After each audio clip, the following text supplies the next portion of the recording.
Wahyu 21 ayat 22. Dan aku tidak melihat bait suci di dalamnya, sebab Allah Tuhan yang Maha Kuasa adalah bait sucinya, demikian juga Anak Domba itu.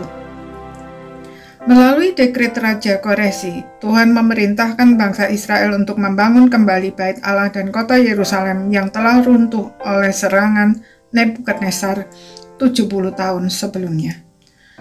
Mengapa pada tahun 70 Masehi Tuhan justru membiarkan Jenderal Titus meruntuhkannya kembali dan sampai hari ini tidak ada yang bisa membangunnya lagi? Apakah karena bangsa itu menolak Yesus Kristus? Memang mereka telah menolak Yesus Kristus, tetapi seandainya pun mereka tidak menolak Dia, bait Allah tetap harus diruntuhkan dan kota Yerusalem pada saatnya akan diganti dengan Yerusalem baru. Sebab semuanya itu sudah tidak diperlukan lagi. Mengapa tidak diperlukan lagi? Karena semua itu hanyalah simbol dari realitas yang sesungguhnya. Kores disebut Mesias karena dia merupakan tipologi dari Mesias yang sesungguhnya, yaitu Yesus Kristus. Pembebasan bangsa Israel dari pembuangan di Babel adalah simbol pembebasan orang percaya dari dosa. Itulah sebabnya bangsa Israel yang saat itu menolak untuk pulang ke negaranya dan membangun kembali bait Allah dan kota Yerusalem yang telah rata dengan tanah itu, berarti menolak hak istimewa mereka sebagai umat Allah. Bait Allah, khususnya tirai yang memisahkan ruang Maha Kudus dengan ruang lainnya, adalah simbol dosa yang memisahkan manusia dari Allah yang Maha Kudus. Dengan kematian Tuhan Yesus di atas kayu salib, masalah dosa sudah diselesaikan. Karena itu, tirai bait Allah terbelah dari atas ke bawah sebagai simbol relasi manusia dengan Allah sudah dipulihkan.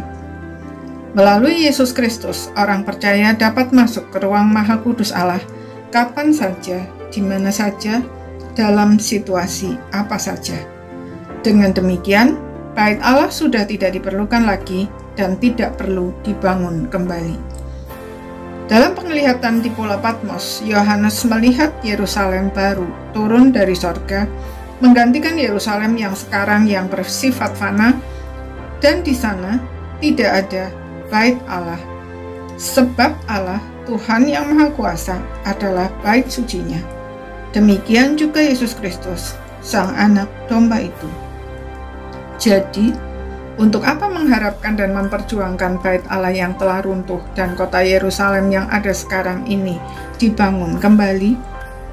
Semua itu hanyalah sejarah masa lalu yang sudah digenapi dengan sempurna oleh Yesus Kristus.